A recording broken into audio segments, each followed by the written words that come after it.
ये है talks news network और आप देख रहे हैं पॉलिटॉक्स, राजनीति का कच्चा चिट्ठा।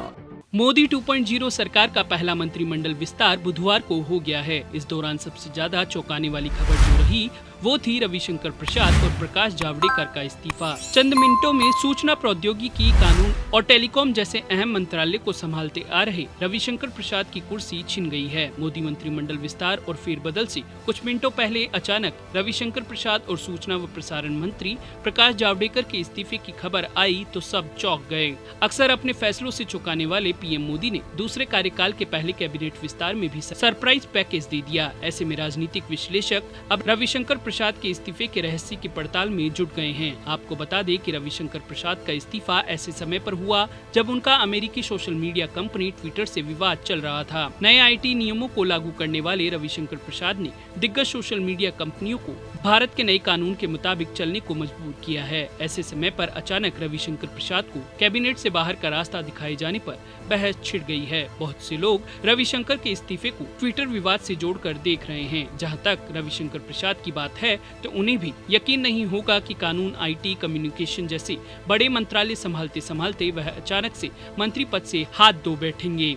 लोगों को विश्वास नहीं हो रहा है कि जो मंत्री राजनीतिक और नीतिगत मामलों में लगातार सरकार का पक्ष रखने के लिए मीडिया के बीच उपस्थित होते रहते थे, उन्हें क्यों हटा दिया गया। कहा जा रहा है कि ट्विटर से लड़ाई रविशंकर प्रसाद को भारी पड़ गई। वहीं रविशंकर प्रसाद के बारे में तर्क दिया जा रहा है कि वो ट्विटर के साथ जो पंगा लिया उसी का खामियाजा उन्हें भुगतना पड़ा। भारत सरकार अमेरिका को नाराज नहीं कर सकती है, यह आज के वैश्विक माहौल के लिहाज से ठीक नहीं रहेगा, खासकर वैसे हालात में जहाँ चीन के साथ आपकी ठनाठनी बनी हुई है। एक तरफ जब रविशंकर प्रसाद ट्विटर को धमका रहे थे तो दूसरी तरफ प्रधानमंत्री लगातार ट्विटर पर बने हुए थे और उनके ट्वीट आ रहे थे। एक ऐसा प्रधानमंत्री जो सोशल मीडिया पर सक्रिय रहता हो, वो कभी यह पसंद नहीं करेंगे कि उनका एक मंत्री उसी सोशल मीडिया के एक अंग को धमका रहा हो। रविशंकर प्रसाद के पास कानून मंत्रालय भी था। कहा जा रहा है कि उसके कामकाज से भी प्रधानमंत्री खुश नहीं थे, मगर क्या यही सच है? यही सही है कि विदेशी सोशल मीडिया कंपनियों से जिस तरह रविशंकर प्रसाद भिड़े, उससे भारत एक अजीब स्थिति में फंस गया, क्योंकि एक और तो हम विदेशी कंपनियों को अपने यहाँ निवेश का न्योता दे रहे हैं, दूसरी ओर ऐसा संदेश भी गया कि हम उन्हें भारत के कानूनों से डरा भी रहे हैं। यह माना गया कि रविशंकर प्रसाद इस मुद्दे से और आसान तरीके से निपट सकते थे। रविशंकर प्रसाद ने जिस तरह से दुनिया की बड़ी तकनीकी कंपनियों को चुनौती दी, उससे भारत एक अजीब स्थिति में फंस गया, जहां अमेरिका को भी कहना पड़ा कि भारत गलत कर रहा है। हमारा मानना है कि भारत का आशय किसी वैश्विक विवाद में फंसना नहीं था। इससे भी मोदी सरकार को बहुत दिक्कत हुई है। आपको बता दें कि रविशंकर प्रसाद के खिलाफ केवल यही मामला नहीं था। दूरसंचार मंत्री के रूप में न तो वह BSNL का भला कर पाए, न ही प्रधानमंत्री के महत्वाकांक्षी प्रोजेक्ट भारत नेट को तेजी से आगे बढ़ा पाए। यही नहीं, जिस तरह से कोरोना महामारी की दूसरी लहर के दौरान केंद्र सरकार को कभी हाई कोर्ट तो कभी सुप्रीम कोर्ट की फटकार पड़ती रही, उससे भी यह संदेश गया कि कानून मंत्रालय सही तरीके से सरकार का पक्ष अदालतों में नहीं रखवा पा रहा है। इसके अलावा यह भी माना जा रहा है कि कानून मंत्री के तौर पर रविशंकर प्रसाद के रिश्ते न्यायिक तंत्र के साथ सहज नहीं रहे और बड़ी संख्या में जजों की रिक्तियों को भरने के लिए भी मंत्रालय पर्याप्त कदम नहीं उठा पाया था। साथ ही भारत के लोगों की निजी जानकारियों को लेकर डेटा प्रोटेक्शन लॉ भी ला रहा है। इस पर संयुक्त संसदीय समिति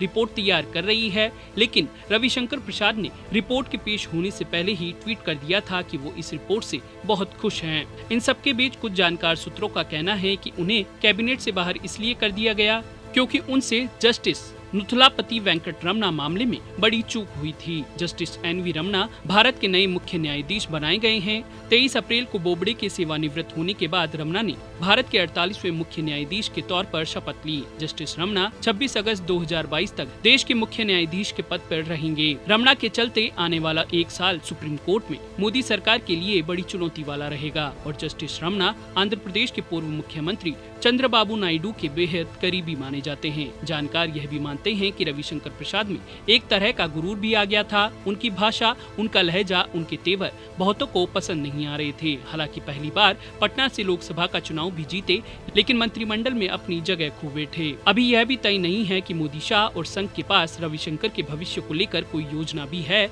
या नहीं। संघ से जुड़े कुछ सूत्र वो भी दबी जबान में यह कह रहे हैं कि रविशंकर को लेकर बीजेपी और संघ में पिक्चर क्लियर नहीं है और साथ ही ये भी कह रहे हैं कि रविशंकर को बिहार में बीजेपी का फेस बॉस बनाया जा सकता है, क्योंकि बीजेपी हमेशा से बिहार में नेतृत्व के चेहरे की तलाश में घूम रही है। एक सुशील मोदी बीजेपी के पास हैं, जो हमेशा डिप्टी सीएम ही बन पाते हैं। उनके चेहरे पर चुनाव में उतरना बीजेपी में मुनासिब नहीं होगा। वहीं दूसरी तरफ मोदी सरकार के इस फैसले ने विपक्ष को वार करने का मौका दे दिया है। शिवसेना सांसद संजय राउत ने तंज कसते हुए कहा कि रविशंकर प्रसाद को हटा दिया गया। रविशंकर प्रसाद हमेशा प्रधानमंत्री नरेंद्र मोदी के कार्यों को मास्टर स्ट्रोक बताते हुए शेखी बगाड़ते थे। हालांकि इस बार इस मास्टर स्ट्रोक ने उन पर पलटवार किया है। राउत ने कहा कि अन्य अनुभवी मंत्रियों जैसे प्रकाश जावड़ेकर और थावरचंद गहलोत को इस्तीफा देना पड़ा, नए चेहरों को लाया गया। जाहिर है उन्होंने नए मंत्रियों को उनकी योग्यता के आधार पर अपनी टीम में शामिल किया होगा। वहीं जन अधिकार पार्टी के नेता व पूर्व सांसद पप्पू यादव ने तो ट्विटर पर यहां तक लिखा